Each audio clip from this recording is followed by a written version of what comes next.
At 7:45, we got New Mexico State, who's 2-7. Trevor at 15, Texas A&M, who's 7-2. Texas A&M favored by 39 points on the SEC Network. Parker Awad has gone 40 of 93 for the Aggies, thrown for 518 yards, 4 touchdowns, 3 interceptions. Seth McGowan's had 120 carries for 636 yards and 3 touchdowns, and TJ Pride's had 23 catches for 238 yards and a touchdown.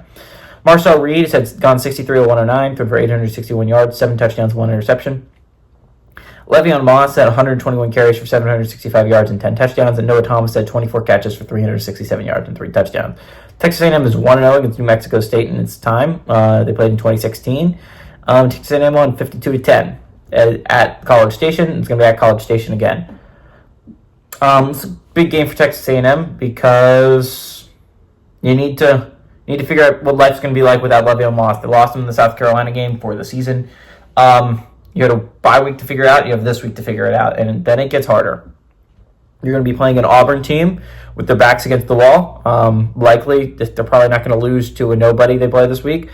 So yeah, you're going to have an Aggies team. You're going to have a Auburn Tigers team back against the wall, need to win, keep its hopes of a bowl game alive, and so that's not a great team to draw at that time. But all that being said, it's likely going to all culminate in a massive game against Texas, the Longhorns, to end the year.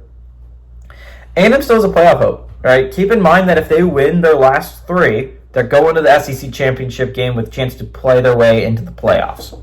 And that's big. If you're an Aggies fan, massive, right? Like, who could have thought to start the year that the Aggies could have a chance to win an SEC championship and a playoff berth, right?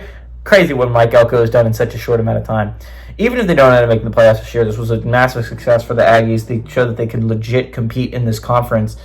And so, I mean, the schedule kind of worked out for them this year, right? Like, they played some tough teams. They played LSU. They played Missouri. It seemed like a hard schedule to start the year, but Missouri has looked, so it was a big game for Texas A&M to figure out what life without Le'Veon Moss is going to feel like. Remember, this was a team that mostly ran the ball. This was a run-centered offense with no Le'Veon Moss. I think it's going to be really interesting. South Carolina kind of exposed them. We'll see if other teams can pick up the blueprint. New Mexico State definitely does not have the athletes to be able to pick up the blueprint for this team.